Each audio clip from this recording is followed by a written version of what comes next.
Ndodhet gazetarja Erikleda Dorezi, e cila do të na përcjell më tepër detaje nga atje. Kështu, Erikleda, çfarë përgatitjesh po bëhen aty për protestën e pasdites së sotme?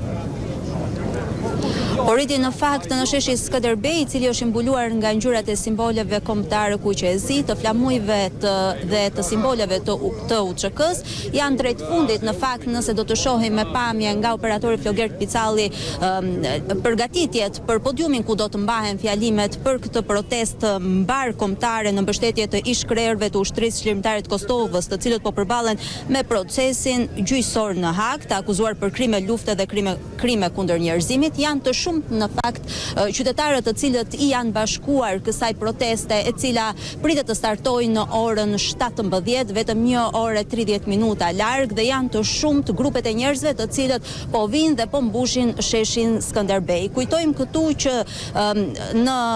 në protestën e sotme fjalimi i pari që do të nisi fjalimin është Nasim Haradinaj nga organizata e veteranëve të luftës të UÇK-s, Alfred Mojsiu, presidenti i Shqipërisë, dhe Ali Ahmeti, kreu i BDI-s. Sigurisht do të ketë edhe familjar të dëshmorëve të rënë në luftë, të cilët do të mbajnë një fjalim, por do të ketë edhe shumë deputet të mazhorancës të cilët do të marrin pjesë në mbështetje të kësaj proteste mbar kombëtare, dhe po ashtu edhe qytetarët të cilët vinë grupe për të mbushur sheshin Skënderbej, i cili në fakt duhet thënë se është i mbuluar nga flamujt e UÇK-s dhe thirrje në mbështetje të krerëve, të cilët po gjykohen në gjykatën e Hagës.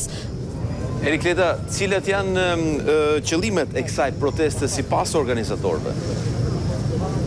Po në fakt, i gjithë qëllimi është për të çliruar, le të themi, nga të gjitha akuzat,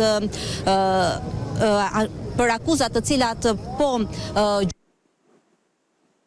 krerët e tjerë të Kosovës në gjykatën e Hagës. Sipas tyre, ata nuk kanë bërë krime kundër njerëzimit dhe krime lufte, por thjesht kanë çliruar vendin e tyre. E në fakt janë këto parudha të cilat shoqërojnë edhe të gjithë qytetarët të cilët tashmë po mbushin sheshin Skënderbej. Në thirrjet e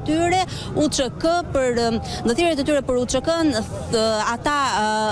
ata shprehen se duhet të çlirohen çlirimtarët e Kosovës dhe jo të shpallen fajtor për krime lufte, ashtu siç po gjykohen në gjykatën e Hagës. E qartë, Erikleda, të falenderoj për gjitha këto detaje.